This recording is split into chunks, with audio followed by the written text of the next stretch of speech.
Recuerda que puedes escuchar este audio horas antes de su estreno y sin publicidad, suscribiéndote en cesarvidal.tv.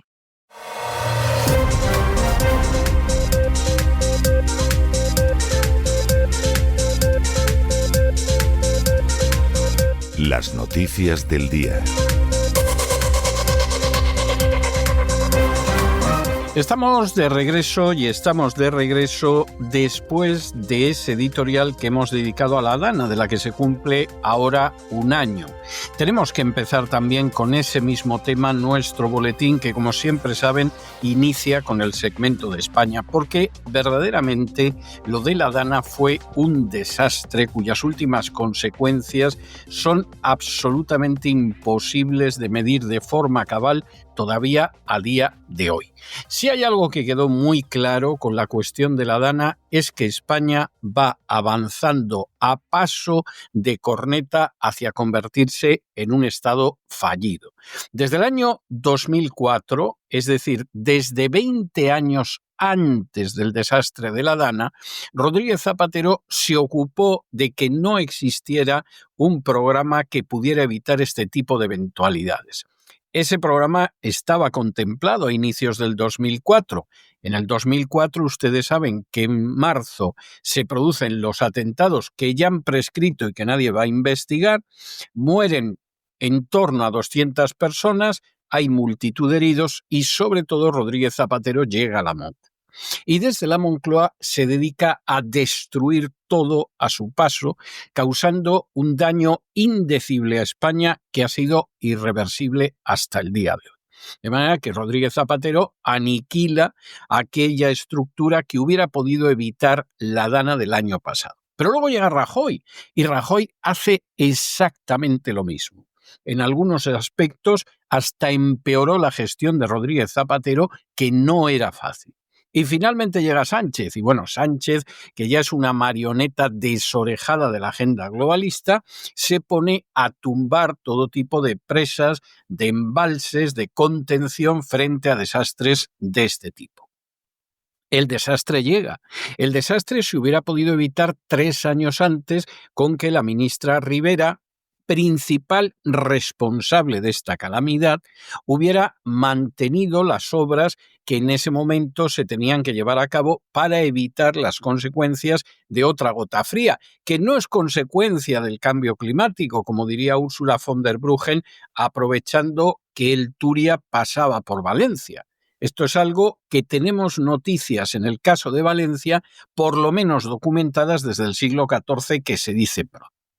¿Y qué hace la señora Rivera? Bueno, pues considera que el gasto no hay que acometerlo porque la relación entre el bien que se va a cubrir y el gasto pues hace que mejor no nos lo gastamos y considera que además no existe ningún peligro. Todo esto ya es suficiente para que haya un número oficial de muertos de más de 200 personas. Todos sabemos que hubo muchísimos más muertos, muchísimos más. Pero en un momento determinado, tanto el Partido Socialista como el Partido Popular acuerdan que no se siga contando muertos y las furcias mediáticas que dependen de gobiernos de unos y de otros hacen lo mismo. Y entonces la cifra queda en los muertos que han aparecido hasta ahora y no van a aparecer más. Los daños materiales son incalculables, pero lo que queda de manifiesto es que el aparato del Estado es un desastre total y absoluto. Lo es el gobierno central, lo es el gobierno autonómico, lo son la inmensa mayoría de los ayuntamientos, lo son las confederaciones hidrográficas, lo es las Fuerzas Armadas, lo son las fuerzas de seguridad del Estado. Aquello es una calamidad.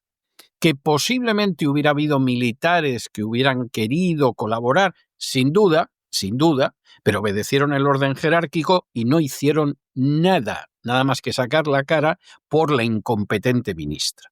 Que hubiera habido policías que hubieran querido colaborar, sin duda, pero ahí estaba Grande Marlaska para impedirlo. Y además, incluso para impedir que llegara ayuda de otros países. Y así nos encontramos con Margarita Robles, que no quiso movilizar al ejército para ayudar a sus compatriotas de Valencia, pero que había tardado unas horas en enviar ayuda para una catástrofe natural en Marruecos. Y en fin, cada uno que interprete esto como quiera, pero es difícil que la ministra pueda quedar bien.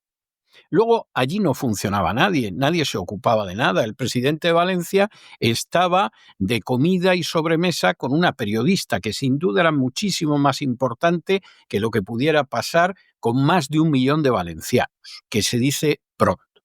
El presidente del gobierno estaba a lo suyo, a ver si socavaba lo más posible al Partido Popular en Valencia y en las próximas elecciones ganaba el Partido Socialista. Los funcionarios de las distintas administraciones a trabajar lo menos posible, que es bastante habitual, a no comunicarse, a caer en la negligencia, a demostrar que no habían preparado absolutamente nada y seguramente incluso habría algunos que lo justificarían diciendo como ahora estamos menos trabajando, como hay menos gente en el negociado, como se ha gastado menos dinero, pues anda, allá nos las den todas en el mismo carrillo. Y el carrillo fueron los ciudadanos de a pie. ¿Qué pasó en ese desastre? Bueno, pues que surgió un lema que aterrorizó a los políticos, que era de solo el pueblo ayuda al pueblo, lo cual era una realidad, ¿para qué nos vamos a engañar al respecto? Eso era absolutamente innegable. Ahí la única ayuda que llegó durante días y días y días era la de los ciudadanos de a pie que se movilizaron y fueron con agua, fueron con comida, fueron con objetos de limpieza para intentar ser una gota en medio de un océano trágico. Es la triste realidad. Y al final volvió a aparecer lo que aparece siempre, pues que realmente el Estado no está al servicio de los ciudadanos. Los ciudadanos sí están al servicio del Estado cuando más de la mitad de lo que ganan se lo roban los buscabonus de la agencia tributaria. Eso sí tienen suerte y solo les roban más de la mitad, porque como tengan mala suerte se les inventan una inspección y les quitan todo lo que les puedan quitar, que para eso ellos, delincuentes prevaricadores y ladrones con carnet de funcionario, se llevan un bonus por los robos que perpetran en favor de las castas privilegiadas. Incluso en medio de todo esto, ni siquiera el rey quedó bien. Es verdad que el rey que fue la reina, que vieron la situación, que se mancharon las botas de barro, no cabe la menor duda, pero ni siquiera el rey quedó bien y no podía quedar bien, porque España cada vez se convierte más en un Estado fallido. Y un Estado que no es capaz de cubrir las mínimas necesidades de sus ciudadanos, después de que le roban más de la mitad de lo que ganan, y que cada vez les está reduciendo más el nivel de vida, pues verdaderamente es un Estado que tiene que desaparecer. Así de claro. Y esto, por supuesto, a los que viven de ese Estado, que son millones, porque hay millones de parásitos, desgraciadamente, en España, claro, les suena como algo gravísimo. Inmediatamente dicen que se está poniendo la democracia en peligro. No, la democracia en peligro la ponen ellos desde el momento en que actúan como actúan.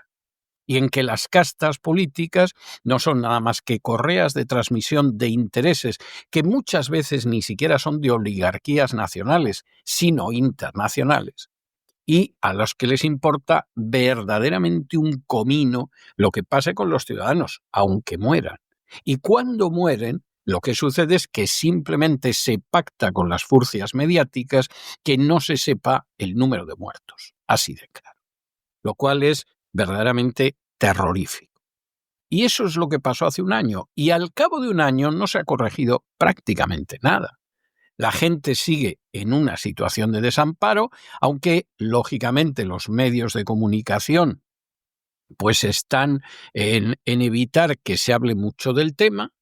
Va a haber un funeral y bueno, en el funeral van a aparecer los reyes. Primero pretendían que nadie se pudiera acercar a los reyes, ahora parece que se va a poder acercar a alguien a los reyes. Eso no va a cambiar la situación, los reyes no van a mover un dedo por los damnificados de la catástrofe de hace un año.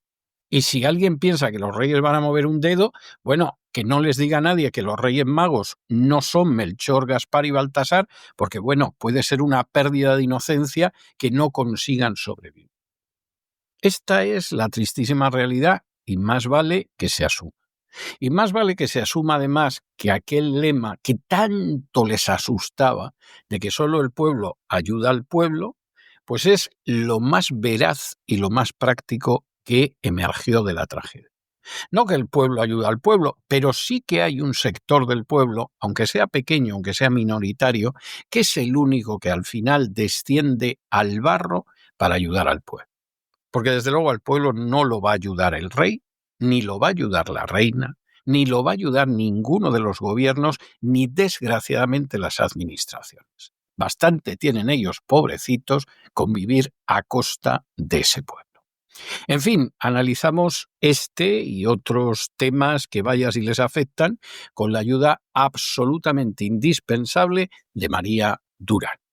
María, muy buenas noches. Hola, querido César. Es 29 de octubre, una fecha que en España ya siempre recordaremos como aniversario de uno de los hechos más trágicos de la historia reciente de nuestro país. Cientos de hombres, mujeres, niños morían arrastrados por una riada que arrasó todo lo que encontró a su paso en los alrededores del Barranco del Pollo. Nadie, ni desde los ayuntamientos, ni desde la comunidad, ni desde el gobierno central, les avisó. Luego, durante días, a estas mismas personas se las abandonó. Para todas las víctimas, nuestro recuerdo, y esperemos que nunca quede en el olvido esta cadena de negligencias criminal por la que nadie ha rendido cuentas todavía. Esta tarde se está celebrando un funeral al que acude Pedro Sánchez junto a los Reyes.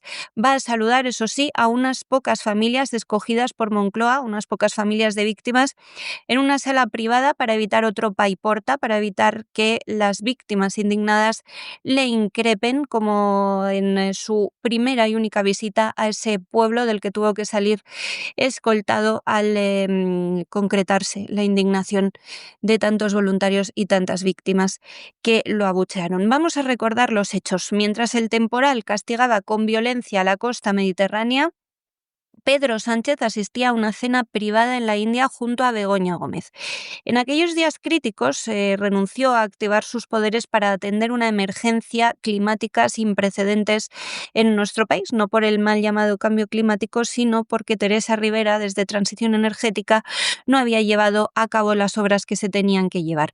Sánchez obvió los mecanismos preventivos y de respuesta rápida que están a su alcance y durante un año se ha dedicado a intentar ocultar la huella de sus silencios y de sus responsabilidades. Esta reconstrucción repasa omisiones y errores que tampoco intentan de ninguna manera retirar culpas de la Generalidad de Cataluña y al Consell de Carlos Mazón. Solo queremos ayudar a entender la tragedia y la gestión de lo que ha pasado después. El 25 de octubre de 2024, ya se ha cumplido un año, AEMET difundía la primera nota sobre un episodio de lluvias. Advertía de chubascos, de tormentas fuertes o muy fuertes, que serían localmente persistentes, especialmente probables el martes 23. Aún así, Sánchez no anuló su viaje a la India, decidió que pese a esta alerta roja, él se marchaba a disfrutar con Begoña. Fue recibido con honores y cuando el desastre ya estaba en marcha, no ordenó el regreso inmediato en el avión oficial de reserva previsto para emergencias. Se limitó a un mensaje en X asegurando que seguía con preocupación los daños de la Dana. Las cifras finales son devastadoras. Hay entre 2.229 a 237 fallecidos. Nunca se ha sabido con exactitud porque el recuento se paró por orden del Ministerio del Interior en los primeros días de los rescates y nunca se movió hasta la semana pasada en que se encontró el cadáver de un fallecido desaparecido durante un año bajo el lodo. Hubo fallecidos en Comunidad Valenciana, Castilla-La Mancha. Las lluvias también fueron preocupantes en Cataluña y Andalucía. Después se han ido conociendo a través de los medios documentación administrativa con sucesivas resoluciones que obligaba a trazar un rastro muy incómodo para Moncloa. Presidencia ha admitido que se produjo un intercambio de información inicial que no revestía un carácter grave. Tampoco hay rastro de solicitudes del presidente del Gobierno al Consejo de Ministros esos días, ni a Seguridad Nacional, ni al CNI, ni a la Abogacía del Estado, ni a la Fiscalía, ni a la Policía, ni a la Guardia Civil o al propio Ministerio del Interior para valorar si se debía declarar o no la emergencia de interés nacional. Es una competencia que el artículo 15 de la Ley de Seguridad Nacional le reserva en exclusiva a él. No hizo ninguna gestión más que poner en Twitter que estaba preocupado.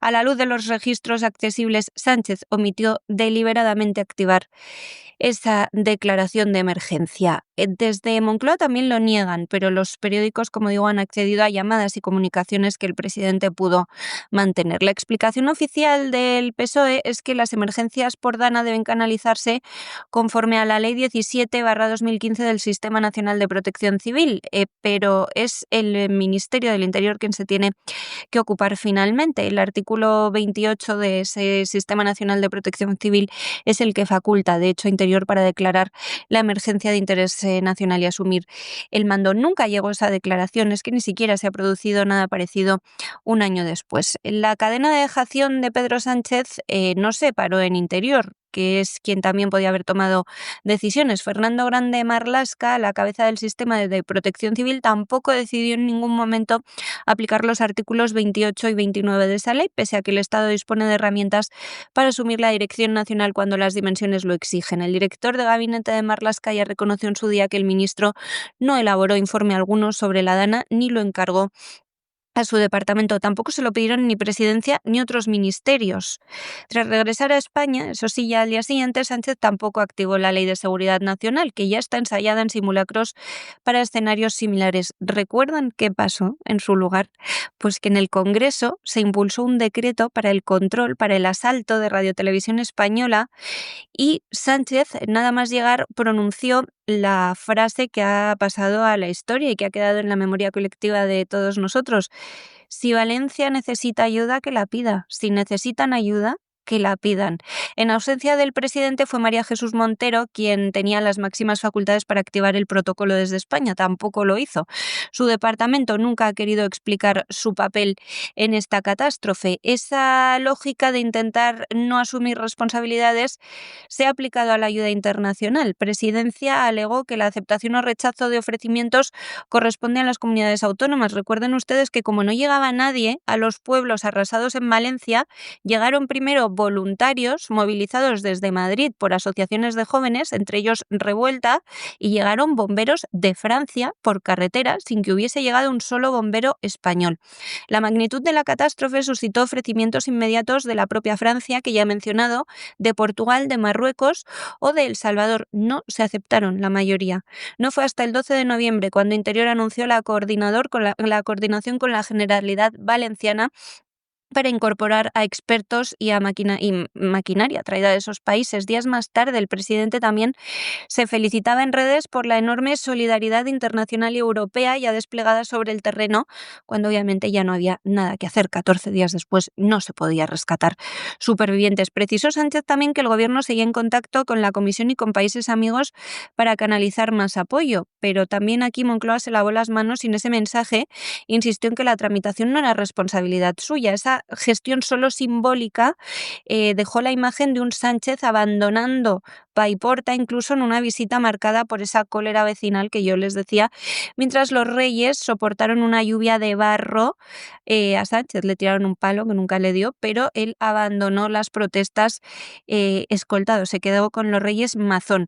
Presidencia reconoció también después que no existía informe alguno sobre la oportunidad de aquella visita, ni por qué se habían ocultado los horarios de los destinos a los que iban a ir. Solo señalaron que se habían coordinado con la Casa del Rey y que habían realizado llamadas sobre el terreno. O sea, aunque Moncloa lo planificó, no se advirtió a los medios para que la gente no supiera que iban a llegar porque probablemente temían algo parecido a lo que pasó.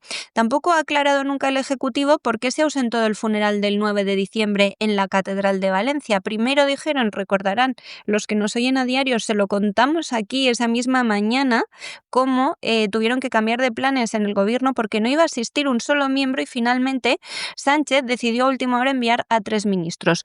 Meses más tarde el gobierno organizó un nuevo funeral de Estado, esta vez laico, como si existieran los funerales laicos, y por supuesto en el que ha controlado de manera total todos los detalles, un celo que echamos en falta en los días en los que había que rescatar personas entre el lodo. Ya saben que Sánchez en este funeral está a cientos de metros de las víctimas y de los valencianos. Solo va a recibir, como digo, a unas pocas familias escogidas en una sala privada. Tampoco va a permitir que los reyes, que tendrán que estar con él en la sala, puedan mezclarse con las víctimas.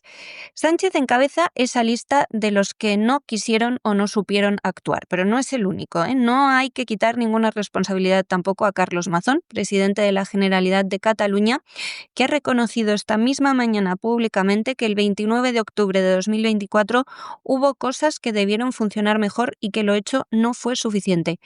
También ha propuesto además fijar esta fecha como el Día de Recuerdo a las Víctimas. Eso sí, la sociedad valenciana sí mostró una gran capacidad de reacción, pero siguen todavía produciéndose actos cada pocos días de repulsa por la mala gestión tanto de Pedro Sánchez, que suelen organizar asociaciones de víctimas, como de Carlos Mazón, que suele organizar Compromís. Cosas curiosas. La política no ha encontrado todavía la manera de cerrar este caso de una manera que pueda satisfacer a las víctimas, ni lo va a poder encontrar. La indignación persiste, golpea también al presidente valenciano, que no ha logrado despejar las dudas sobre su paradero en las horas críticas. Sabemos que estaba comiendo con una periodista y que tardó en aparecer en el comité de seguimiento de la emergencia. El PP nacional, además, está navegando pues entre encuestas adversas en la Comunidad Valenciana. Lógicamente están muy tocados en esta región y se están celebrando además comisiones de investigación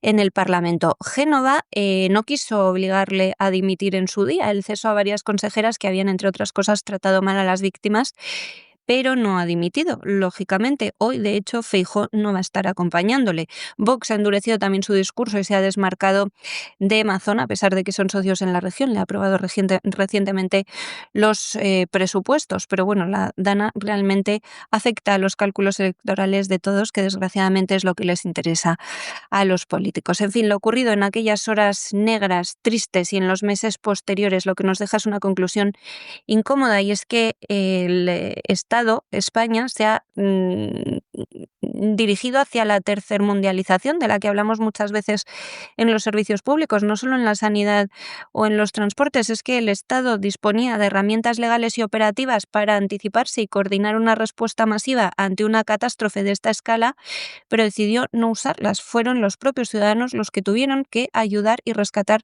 a otros ciudadanos. Todavía hay trabajo técnico de prevención y reconstrucción por hacer, porque todavía no se ha hecho un solo avance.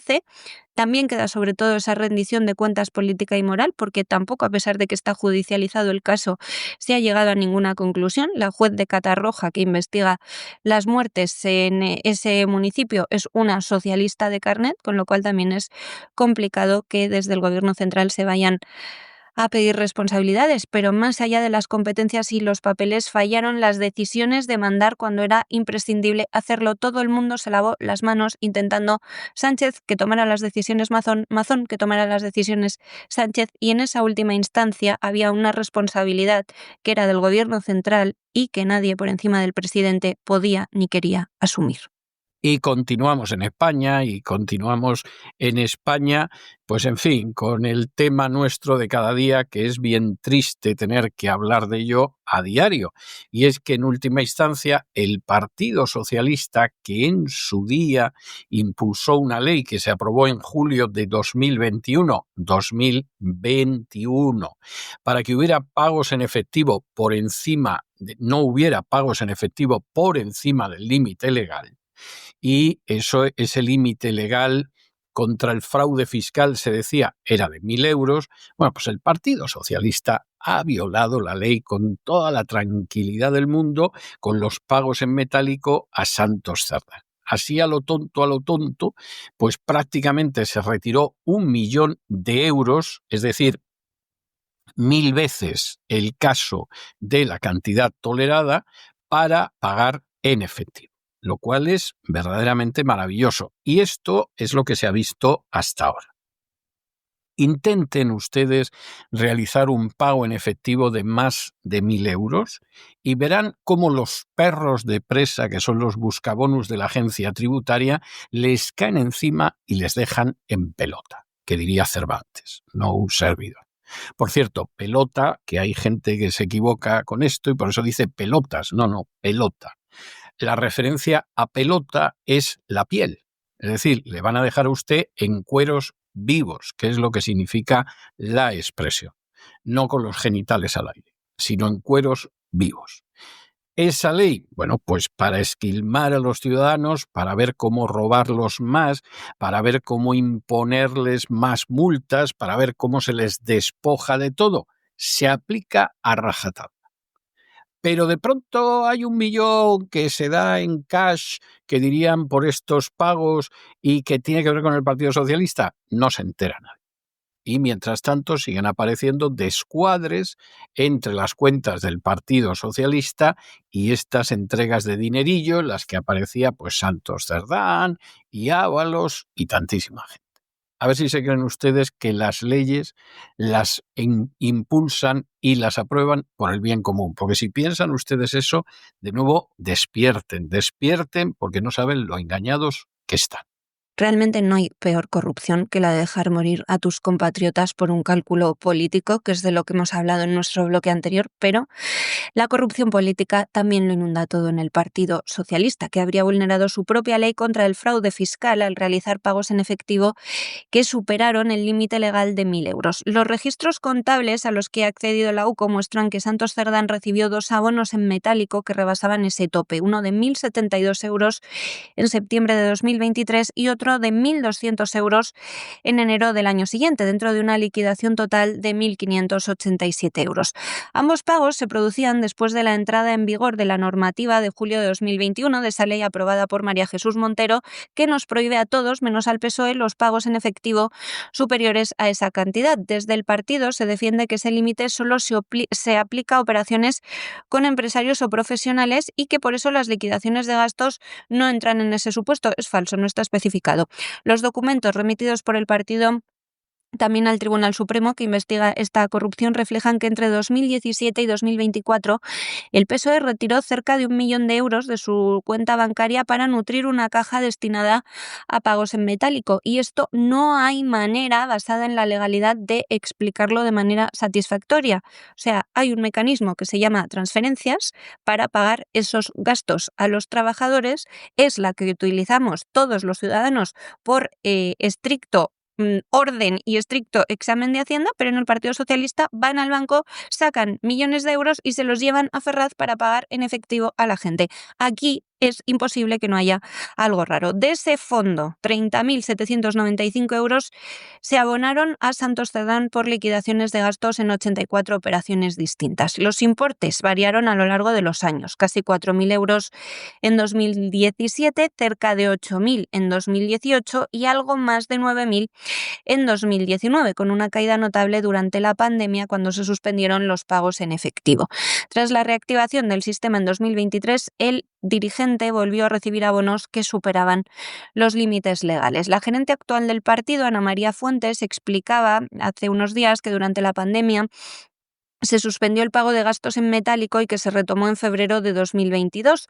Aunque afirmó haber priorizado las transferencias bancarias, reconoció que el uso de sobres con dinero era habitual y se reanudó un año después. En septiembre de 2023, según documentación oficial, Cerdán recibió en efectivo más de 1.000 euros y en enero de 2024 otra vez una cantidad que superaba ese máximo permitido. Paralelamente, las investigaciones policiales han detectado diferencias entre los pagos reconocidos por el PSOE y los que figuran en la documentación aportada por la formación, lo que ha llevado al juez del caso a solicitar más aclaraciones. Parte de los gastos atribuidos a uno de los principales imputados del caso PSOE, José Luis Ábalos, cuando dirigía el área de organización, habrían sido asumidos en realidad por sus colaboradores, entre ellos Cerdán. Aunque solo se ha localizado un pago en efectivo al exministro, este no aparece reflejado en ningún momento en la contabilidad oficial del partido. La acusación sostiene que un partido político actúa como un sujeto profesional y, por tanto, debe cumplir las restricciones de la ley contra el fraude fiscal. Los socialistas, por su parte, mantienen que no hubo irregularidades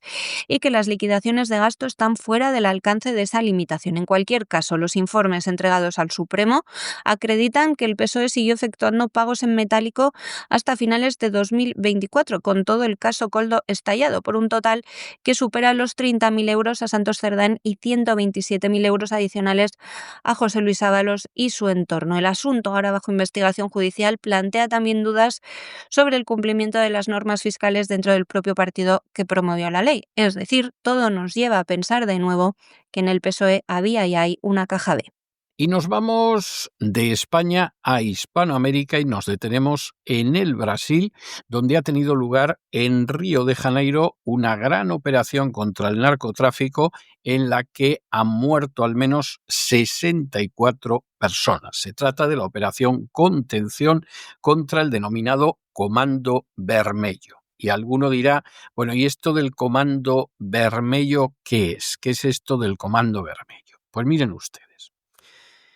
En los años 70, en una prisión de Río de Janeiro, hay algunos reclusos que deciden que como la salida a la calle puede resultar bastante difícil y bastante antipática, se van a constituir en grupos que de alguna manera brinden protección en las favelas. Las favelas, que son esas grandes barriadas de chabolas que existen en Brasil, porque Brasil, por un lado, es un país que funciona maravillosamente y, por otro lado, es tercer mundo total, incluso cuarto mundo. Durante décadas a Brasil se le llamó Belindia, porque tenía partes de la población que tenían el mismo nivel de vida que Bélgica y luego tenían la mayor parte de la población que tenía el mismo nivel de vida que la India. Bueno, pues en Belindia, en las favelas, no hay ley. ¿Qué pasa cuando existe un Estado fallido en ciertas partes del territorio donde no hay ley? Aparece la mafia. Esa es una lección elemental, conocidísima. La mafia siciliana, que es la más conocida injustamente, porque hay otras muchas mafias y no fue la primera mafia en Estados Unidos, por ejemplo, surge del desgobierno del Imperio Español en Sicilia. Sicilia y hasta Nápoles, en lo que se conocía como el Reino de las Dos Sicilias.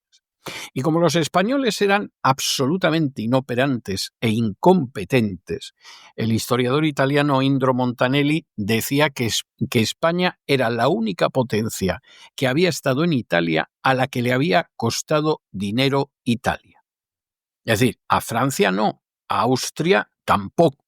Los españoles robaban y eran corruptos, pero administraban peor que los franceses y los austriacos, y por lo tanto les costaba dinero. Y, desde luego, había zonas donde no se molestaban en mantener el orden. El Estado era fallido. Y para mantener un simulacro de orden surge la mafia. ¿Qué pasa con la mafia? Hombre, pues que la mafia en un primer momento puede aparecer como un intento de suplir el vacío de orden que hay en ciertos lugares para poner ley y orden.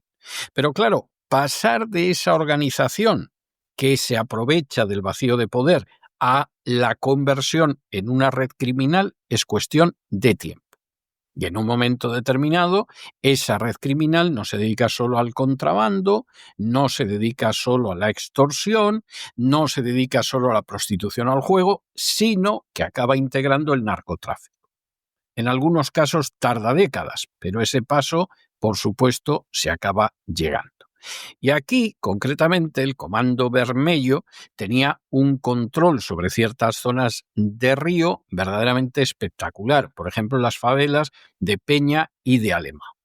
¿Cómo sería el poder que tenía que cuando llegaron más de 2.500 agentes del orden para ver cómo acababan con el Comando Vermelho, el Comando Vermelho no es que les opusiera barricadas, que esto era de pensar, no, es que tenían fusiles militares y tenían drones, y actuaron con ellos.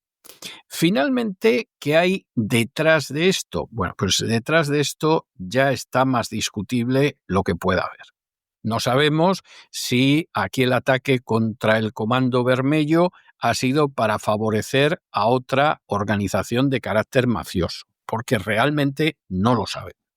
No sabemos si efectivamente hay una voluntad de acabar con todas las mafias del narcotráfico que actúan en Brasil.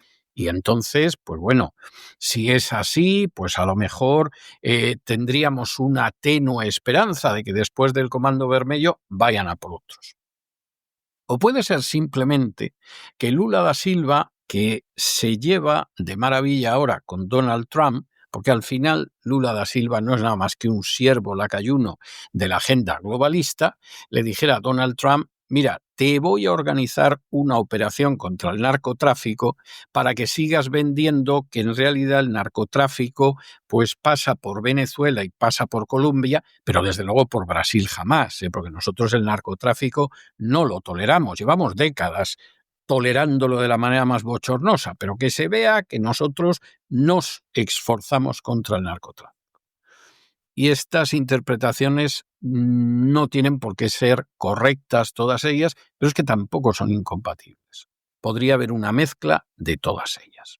La ciudad brasileña de Río de Janeiro ha vivido una de las jornadas más violentas de los últimos años. Al menos 64 personas han muerto y 81 han sido arrestadas durante una macrooperación policial contra el Comando Vermelho, la organización criminal más poderosa de Brasil. La ofensiva, que ha denominado la policía Operación Contención, fue lanzada a primera hora de este martes y sigue en marcha, según ha confirmado el gobernador del estado, Claudio Castro, quien calificaba el operativo como el más grande jamás realizado con esta banda. Entre los fallecidos se encuentran hasta 4 policías, aunque las autoridades no descartan que el número de víctimas siga aumentando a medida que avancen las investigaciones. La acción ha sido el resultado de más de un año de trabajo de inteligencia y de la emisión de un centenar de órdenes de arresto. Más de 2.500 agentes han participado en el despliegue centrado en las favelas de Peña y Alemão, dos de las zonas más conflictivas de Río. Los tiroteos se han prolongado durante horas entre los delincuentes y las fuerzas del orden, y los vecinos relataban a los periódicos locales escenas de pánico con incluso helicópteros y vehículos blindados irrumpiendo en los barrios. Entre los detenidos figuran Tiago do Nascimento Mendes, conocido como Velao do Quitungo, uno de los jefes locales del Comando Vermelho, y también Nicolás Fernández Soares, un supuesto operador financiero de Edgar Alves de Andrade, otro de los principales líderes de la organización. Las fuerzas de seguridad han confiscado 75 rifles hasta ahora, 2 pistolas y más de medio centenar de armas de fuego, incluidos fusiles de uso militar. Los delincuentes han ofrecido una resistencia sin precedentes, según las autoridades. Han levantado barricadas en las calles, han usado drones articulados para atacar a los agentes y han llegado a cortar vías de acceso a las favelas. El gobernador Castro mostraba vídeos, los habrán visto en las redes sociales, que documentan esos enfrentamientos, y aseguraba también que su estado ha librado la batalla contra estos narcotraficantes prácticamente solo. Ha acusado al gobierno federal de Luis Ignacio Lula da Silva de no haber prestado ningún tipo de apoyo logístico ni operativo. No sorprende. Claro, un grupo de Puebla, pues es lo que tiene alrededor. Una afirmación que ha generado enfrentamientos políticos en el país. El gobernador insistía: estamos solos en esta lucha, no hemos recibido ni vehículos blindados ni respaldo de las fuerzas federales. El Ministerio de Justicia, por su parte, ha respondido rápidamente a esas acusaciones. Decían que sí han brindado apoyo constante al Estado de Río y recordaban que desde octubre de 2023 hay tropas federales desplegadas en la región. Es verdad que en 2025 las fuerzas federales han realizado unas 180 operaciones en el Estado y han detenido a unas 200 personas. Según el ministro Ricardo Lewandowski, estas cifras reflejan un esfuerzo sostenido también por parte del Gobierno central para debilitar el poder militar de las bandas, pero bueno, parece cierto que en esta ocasión, en concreto en esta operación, no han participado. El Comando Vermelho nació en la década de 1970 en una prisión de Illa Grande durante la dictadura militar. Allí coincidieron presos comunes y guerrilleros de izquierda que formaron una alianza para sobrevivir a la violencia carcelaria. De esa unión surgió Falange Vermella, que con el tiempo evolucionó hasta una estructura criminal jerarquizada y violenta del narcotráfico, lógico.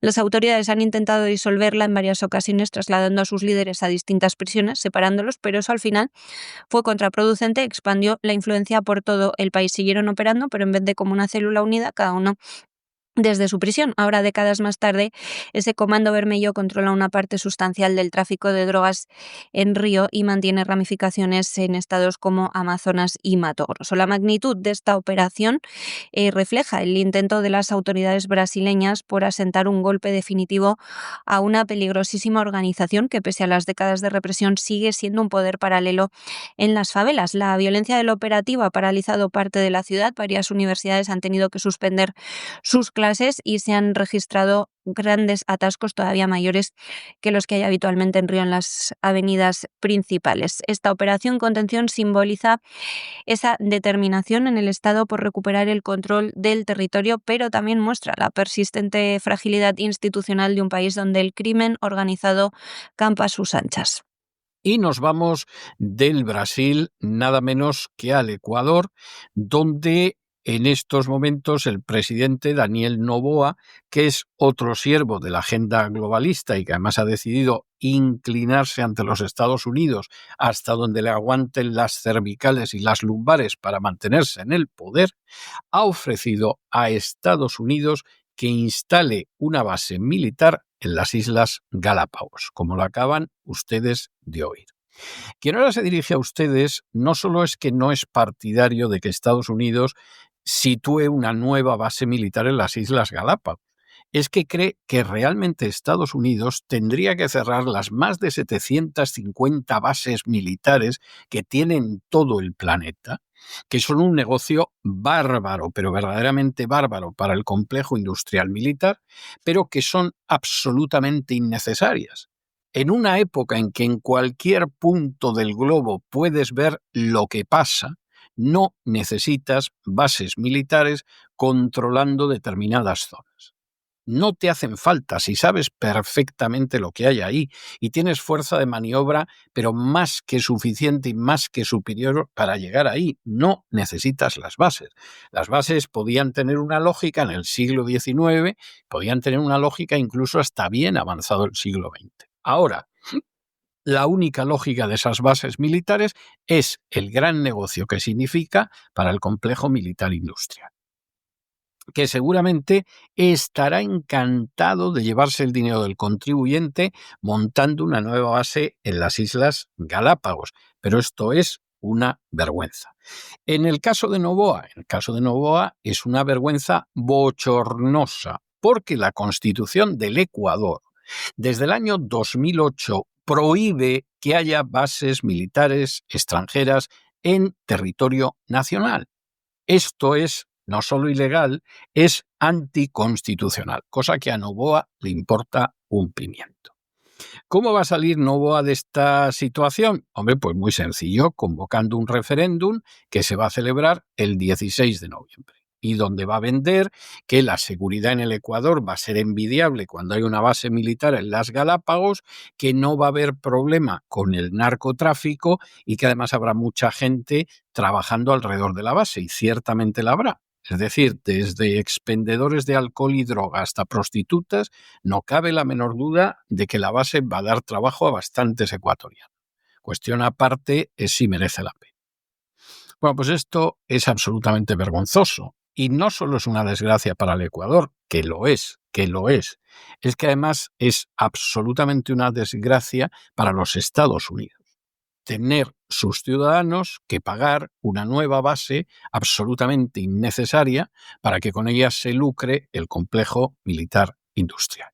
El presidente de Ecuador, Daniel Noboa, ha planteado la posibilidad de instalar una base militar extranjera en las Islas Galápagos como parte de una estrategia para frenar la pesca ilegal, el narcotráfico, ya saben, el primer problema que asola la región, y el contrabando de combustibles, 3 actividades que han alimentado la violencia y la inseguridad en el país. Esta propuesta se va a someter ahora a un referéndum el próximo 16 de noviembre en el que los ecuatorianos tienen que decidir si permiten o no la presencia de fuerzas extranjeras en su territorio. Actualmente actualmente la Constitución lo prohíbe. Desde 2008 no se pueden instalar bases militares de otros países en Ecuador. Noboa ha explicado que con esta medida busca reforzar la seguridad nacional y al mismo tiempo generar beneficios para los habitantes del archipiélago. Dice que hay que dejar claras las razones. Primero, combatir la pesca ilegal. Segundo, frenar el narcotráfico. Y tercero, controlar el tráfico de combustibles que sale de allí.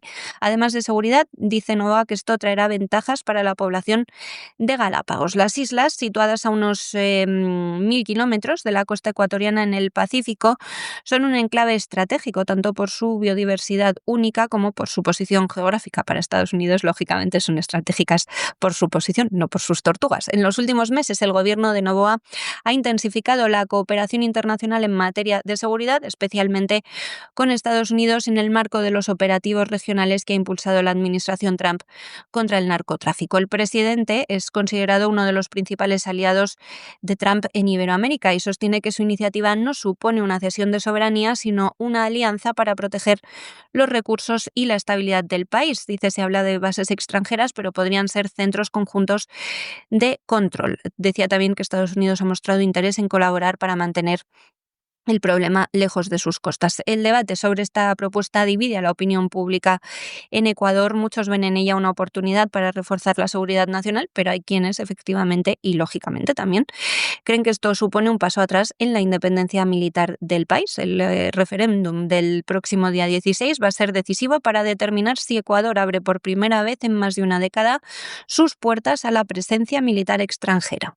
Y nos vamos del Ecuador a la información internacional y empezamos en Estados Unidos porque Trump ya ha anunciado que no se va a presentar para un tercer mandato. Cosa, dicho sea de paso, que tiene una enorme lógica porque desde el año 1951 está vigente una enmienda, la 22, que indica que un presidente no puede ocupar el cargo más de 2 veces o más de 8 años consecutivos. Con lo cual, evidentemente, Donald Trump no se puede presentar a unas elecciones. Que tenga que descartar un tercer mandato es algo inútil, absolutamente inútil.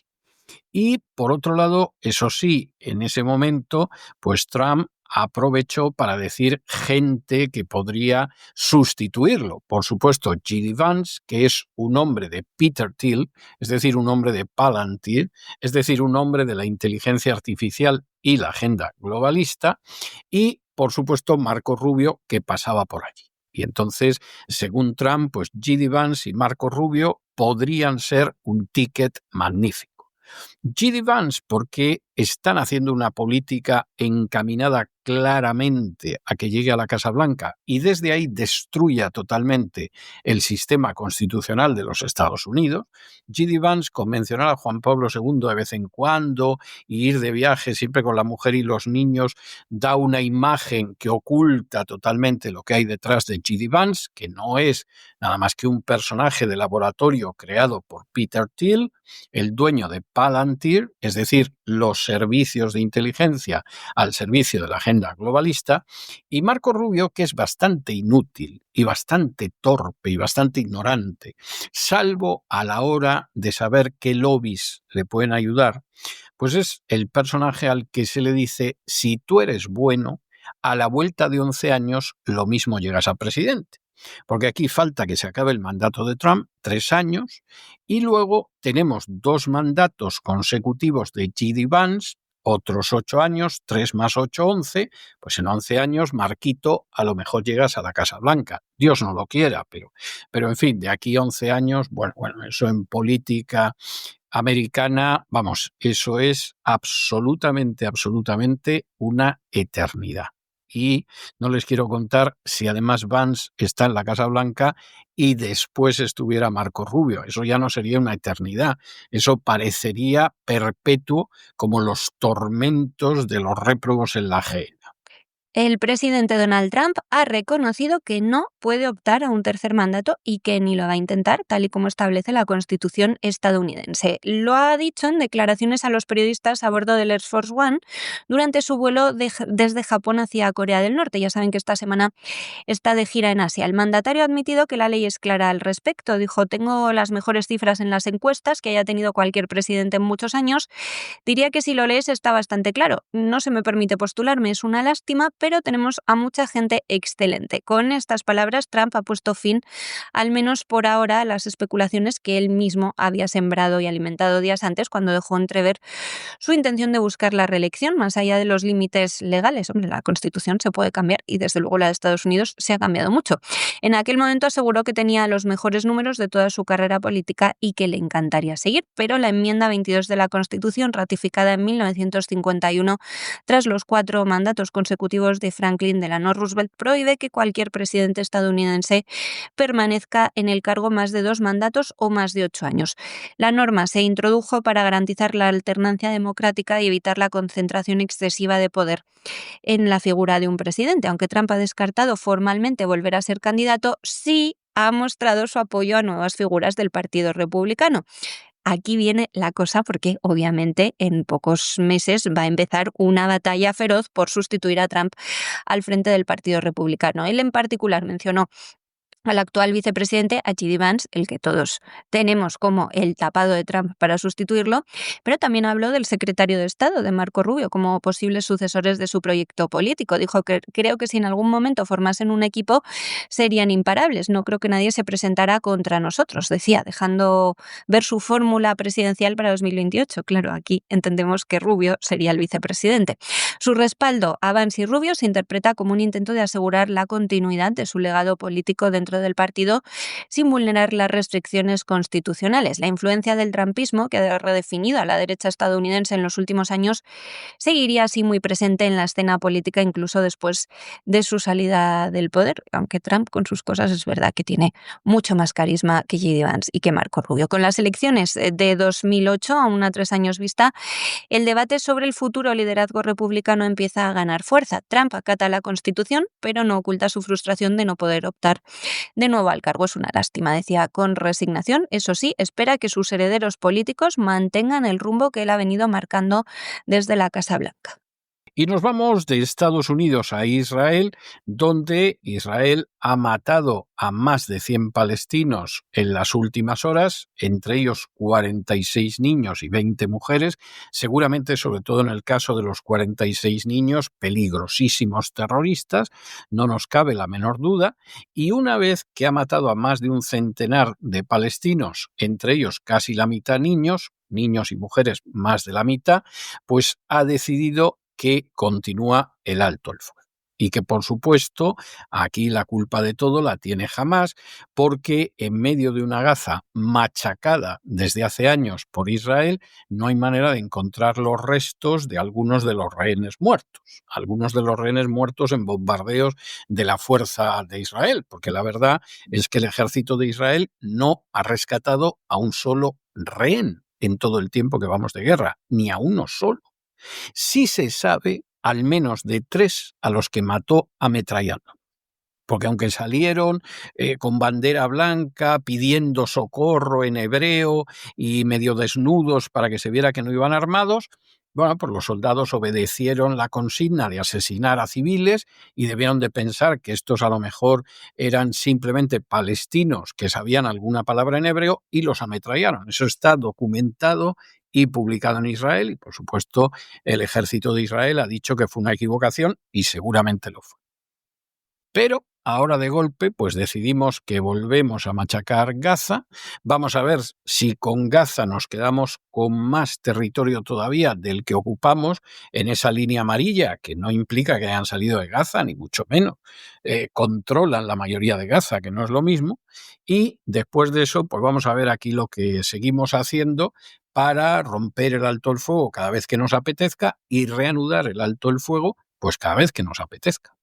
Y el primer ministro israelí, Benjamin Netanyahu, ordenaba anoche una serie de bombardeos masivos sobre la Franja de Gaza en respuesta a lo que Israel considera violaciones del alto el fuego por parte de Hamás. Se lo contamos aquí. Los ataques iniciados poco después de la orden dejaron al menos 104 palestinos muertos, entre ellos habría 46 niños y 20 mujeres, además de 250 heridos, según el Ministerio de Sanidad gazatí.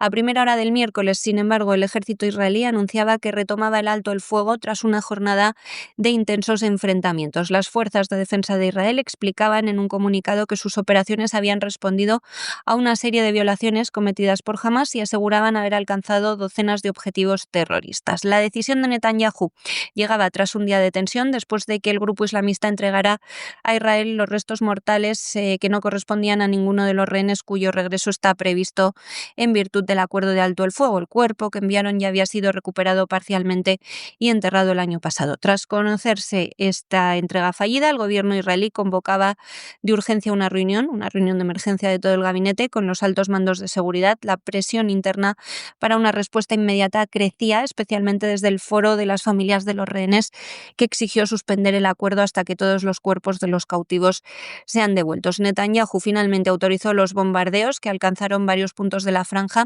incluida Ciudad de Gaza, donde un misil ha caído cerca del hospital Al-Shifa. En el sur del enclave, una vivienda ha sido destruida. En ella murieron 4 personas, mientras que otro ataque en Han Yunis dejaba al menos 5 muertos. Antes de los bombardeos ya se habían producido choques en Rafah. Se lo conté ayer, hubo unas ráfagas de disparos entre las tropas israelíes y presuntos miembros de Hamás. Según el Ministerio de Defensa de Israel, según el ministro Israel Katz, el grupo pagará un alto precio por violar el acuerdo y atacar a las fuerzas israelíes. Medios locales de Israel también han informado de que francotiradores de Hamás habrían abierto fuego y habrían lanzado un misil antitanque contra soldados israelíes, lo que provocó una dura respuesta de artillería. Sin embargo, el movimiento palestino niega una vez más su implicación y acusa a Israel de romper el alto el fuego, calificando los bombardeos como criminales. El gobierno de Estados Unidos, por su parte, el principal mediador del acuerdo alcanzado el 10 de octubre, intenta evitar una nueva escalada. Trump precisamente había enviado a sus 2 favoritos, de los que acabamos de hablar, su vicepresidente y el secretario de Estado, Marco Rubio, para que en Tel Aviv persuadieran a Netanyahu de mantener la tregua. Sin embargo, no ha sido posible. Washington teme que ese frágil equilibrio que, tras 2 años de guerra, que ha costado la vida de 7.000 personas, se rompa en cualquier momento. Mientras tanto, el gobierno de Netanyahu busca aumentar la presión sobre Hamás para recuperar los cuerpos de los rehenes asesinados o muertos y evalúa expandir la línea amarilla, esa zona bajo control militar israelí en Gaza en la que se han replegado los soldados. Actualmente las tropas permanecen en más de la mitad del territorio, pese a la retirada parcial que siguió al alto el fuego. Esta situación vuelve a colocar a Gaza al borde del colapso y a Israel ante el dilema de mantener la tregua, cosa que no quiere mantener, o retomar una ofensiva que podría reavivar un conflicto que, aunque formal y oficialmente está detenido, sigue muy lejos de resolverse. Y hasta aquí hemos llegado nosotros con nuestro boletín de hoy. María, muchas gracias, muy buenas noches y hasta mañana, Dios mediante. Es todo por hoy, César. Ya he recordado a todas las víctimas de la DANA al inicio del informativo, pero hoy me voy a despedir de nuevo acordándome de todos ellos. Que en paz descansen. Nos oímos otra vez mañana. Pero ustedes no se nos vayan, porque sobre la silueta del horizonte ya se recorta el perfil gallardo y garboso de don Lorenzo Ramírez, que se dirige hacia el avión del Despegamos para darle ese niquelado cotidiano a la realidad económica mundial. Y después, como todos los miércoles en La Voz, tenemos nuestro programa doble y sesión continua dedicado a la salud. Primero estará con nosotros Elena Kalinnikova, que nos hablará de la vida sana, de la existencia saludable, del naturismo, y después daremos un salto cualitativo, nos iremos a la salud de la mente, a la salud de la psique, y ahí quien nos echará una mano será, como siempre, don Miguel Ángel Alcarria. De manera que no se vayan, que regresamos enseguida.